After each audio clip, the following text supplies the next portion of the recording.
तुमको कौन सा काम पर जाना होता है?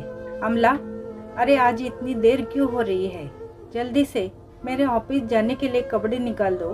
बोलते हुए शिशिर अमला को ढूंढते हुए बैठक में आया तो देखा अमला अखबार उठाकर ला रही थी और साथ ही थोड़ा रुक रुक कर मुख्य समाचारों पर भी नजर डालती जा रही थी।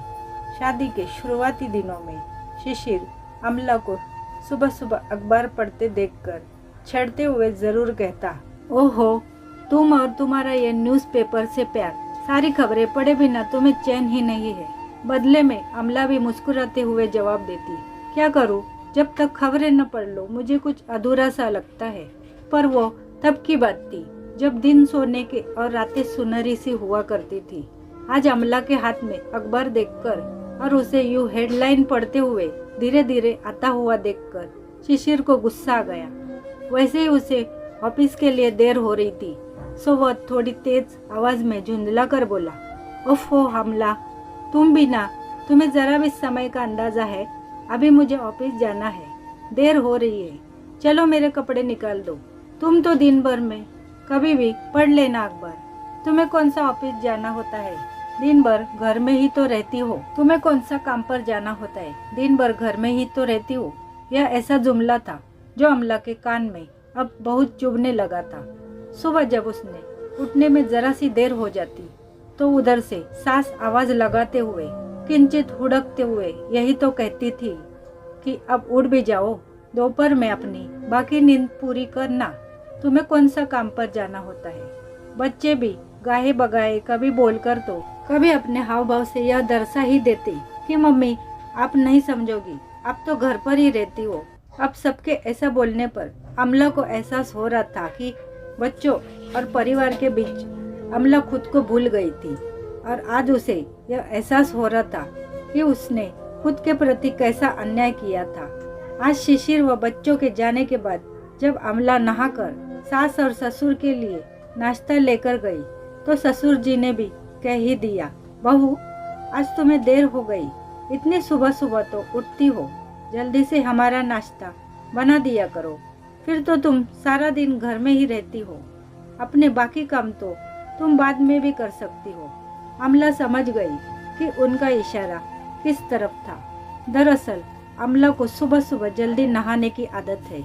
जब वह शादी के बाद सुबह सबसे पहले नहाकर आती तो यही सास ससुर उसकी इस अच्छी आदत के कशीदे पढ़ते रहते थे। यही बाबूजी थे ना जो सबके सामने अपनी बहू के गुण गाते हुए कहते, नहीं तो हमारी लक्ष्मीनिया बहू है, देखो ना सुबह सुबह एकदम घर को पावन कर देती है। और सास भी तब अमला से कितना प्रभावित रहती थी। अपने रिश्तेदारों को फोन पर कहती, आजकल घर में सुबह सुबह अगरबत्ती की खुशबू सुवासित रहती है। सुबह सुबह नहाई धोई बहू को देखकर मन प्रसन्न हो जाता है, एकदम साक्षात देवी का रूप है तेरी भाभी। यह तब की बात थी जब नई नई शादी थी। शिशिर उसे सिर माथे पर बिठा कर रखता। आज का सच ये था कि वक्त के साथ सब थोड़े स्वार्थी से हो गए थे। अमला ने सबकी सेवा करते हुए सबको थोड़ा आराम पसंद बना दिया था। सबके पीछे भागते हुए उसने खुद को इस कदर खो दिया था कि सबको लगता अमला सबसे पहले उनका काम कर दे, फिर अपने लिए कुछ करे ना करे। और उसके लिए तो यह जुमला तैयार ही रहता था कि तुम घर पर ही तो रहती हो, अपना काम बाद में कर लेना। और आज सुबह का भी यही दृश्य था। घर में सब चाहते थे कि सबका काम पहले हो, तब अमला अपना काम किया करे, यहाँ तक कि वह सबका काम करके खुद नहाया धोया करे। मतलब यह कि जो काम अमला को अपने लिए करना होता था और जिस काम से वो उसे खुशी मिलती थी, वह काम उन लोगों के लिए महत्वहीन था। और सब यह जता रहे थे कि पहले हमारा काम कर दो, तुम तो घर में ही रहती, तुमको कौन सा काम पर जाना होता है, इसे तुम अपना काम बाद में कर लिया करो। इस तरह से घर की जिम्मेदारी और काम के बीच अमला का अस्तित्व गौण होकर रह गया था। अब अमला उन्हें कैसे बताती कि वह सारा दिन में जरूर रहती है, लेकिन उसके एक एक मिनट बंधे हुए हैं।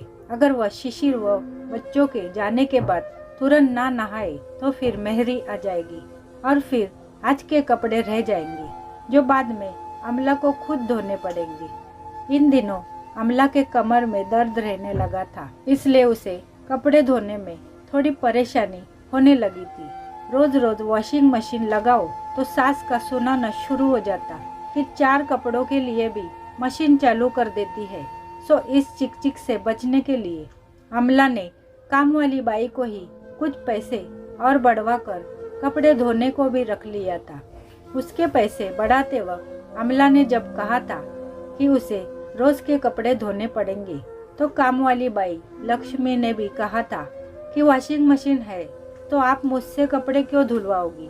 अमला ने कहा था कि मुझसे नहीं होता और अम्मा, बाबूजी, शिशिर, मेरे और बच्चे के कपड़े, रोज के कपड़े तुम्हें धोने पड़ेंगे। एक बार की उसने गौर किया था कि काम वाली बाई लक्ष्मी के मुंह पर भी यह अबोला सा सवाल था कि बाई तुम तो घर में रहती हो, तुम क्यों नहीं कपड़े धो लेती। एक तरह से वह इस बात को सुन सुनकर तंग आ गई थी कि हर किसी के चेहरे के हाव भाव और बोली में यह तंज रहता था कि तुम घर में रहती हो तो तुम्हारा अपना कोई काम नहीं है, अपना कोई खास अस्तित्व नहीं है और घर में रहने वाली महिलाएं, घरेलू महिलाओं के लिए अपने लिए कुछ करना एक तरह से किसी को बर्दाश्त नहीं होता था। जब कभी छुट्टियों में उसकी ननद बरखा आती जो कि अपने पति अशोक जी के बिजनेस में हाथ बटाती थी तो वह भी सुनाने से बाज नहीं आती कि भाभी आप तो घर में रहती हो इसलिए घर इतना व्यवस्थित रख पाती हो, ऊपर से आपके साथ अम्मा बाबूजी भी रहते हैं तो काफी मदद हो जाती होगी। बस आपके पास तो टाइम ही टाइम है तो आप स्पेशल डिश रोज ही बना सकती हो या फलाना काम कर ही सकती हो। मैं और अशोक जी तो सुबह सुबह काम पर निकल जाते हैं, शाम को ही घर आ पाते हैं। मुझे तो रसोई में झाके हुए भी बहुत दिन हो जाते हैं, पर मेरे दोनों बेटे अन्नू और मन्नू बहुत समझदार है, अपनी वर्किंग मॉम की परेशानी समझते हैं, इसलिए बहुत कोऑपरेट करते हैं। आपके दोनों बच्चे तो अभी भी आपके आगे पीछे घूमते रहते हैं, इन्हें तो माँ 24/7 अवेलेबल मिलती है। आपका सही है भाभी, घर में आराम ही आराम, कहकर बरखा जब हंसती तो उसकी हंसी में सास का सम्मिलित हंसी भी शामिल रहती थी और कई बार तो अमला को समझ नहीं आता था कि बरखा दीदी उसकी जीवन शैली पर और घरेलू महिला होने पर ईर्ष्या कर रही है या तंज कस रही है, क्योंकि अमला की खुद की कोई जिंदगी तो थी नहीं। उसे शायद ही कभी 24 घंटे में कुछ मिनट खुद के लिए मिलते हो। उसे पढ़ने का, पेंटिंग का, खुद को टिपटॉप रखने का कितना चाव था, पर धीरे धीरे गृहस्थी, बच्चों और बुजुर्ग सास ससुर का ख्याल रखते हुए कब उसने अपना ख्याल रखना छोड़ दिया था उसे पता ही नहीं चला। कई बार बरखा दीदी के शब्द बाणों से अंदर तक भेद देते, वह रोने रोने को हो आती। कई बार एकांत में पुरानी अमला को याद करके बहुत रोती भी थी।